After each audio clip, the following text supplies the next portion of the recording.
Hello, beautiful beings. Thank you so much for joining in. Sorry, the light in this room is not so good, but uh, but I feel filled with the light, and so that's what I'm here to share. First of all, hi. I haven't made a video a long time on this channel, and I'm here tonight to make a different kind of video. You know, I spent a lot of time talking about universal reconciliation and just how crazy the idea of eternal damnation is, and then I just felt I couldn't talk about it anymore. Like it felt dead to me. Um, so so I'm coming back feeling very alive, feeling very full of the Spirit. A lot has happened. I was rebaptized.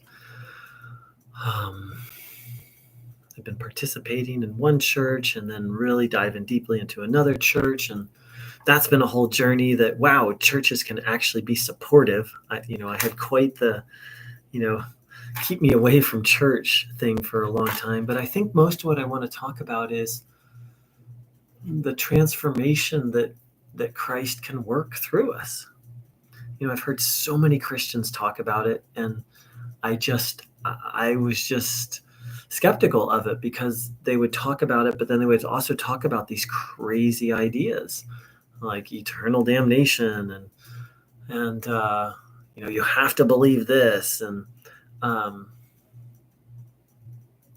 and so the beautiful thing I want to share is I'm experiencing through connecting to Christ, through studying and practicing the teachings of Christ, this deep feeling of communion with Christ and grace.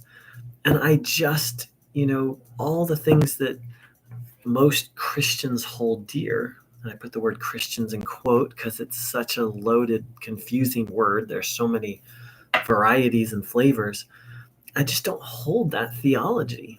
First of all, eternal damnation out the window. Second of all, that you have to believe a certain something to be saved.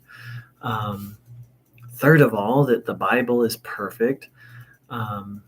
Fourth of all, that Christ is the only avenue of grace. What I'm coming to believe is he's the highest avenue of grace, but I've experienced, and this is so controversial, I don't even want to mention it, but I've experienced so much grace.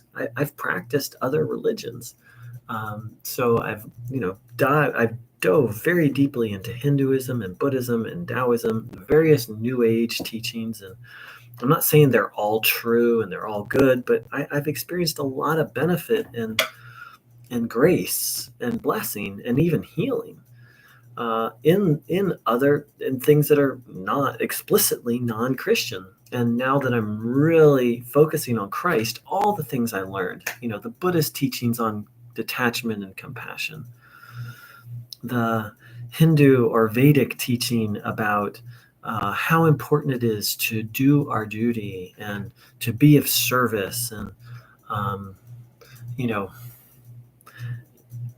the Vedic tradition really teaches people how to love the Lord their God with all their heart, mind, and spirit. I mean, if you've ever wondered how to do that, I'm like, go check out Hinduism, because they people literally in that tradition, they pray all day long and they sing and they dance and they give themselves to God in a way that I think most Christians aspire to. So now that I'm really, really Christ focused, and all those other things are like coming together. It's amazing how Christ can do that, can just pull so many things together. So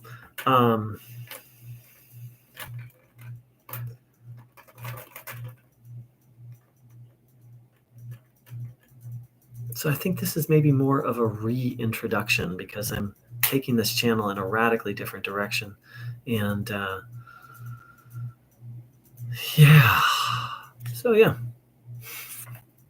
Thank you all so very much for joining in, and blessings to you. And I just don't do debate. Some of the things I said here, people may agree or disagree with. I'm here just to share my experience. And the whole thing about having to have the right theology and it's not that theology and beliefs don't matter and that truth doesn't matter. It's just the journey towards truth is a very personal journey. And so I'm really not here to debate. I mean, you be you, but I'm really just here to share the joy and the healing and the real transformation that is happening through the grace of Christ. So God bless to all of you. Thank you so much to everyone who drops by this channel, and I look forward to getting it active again. Take care. Much love.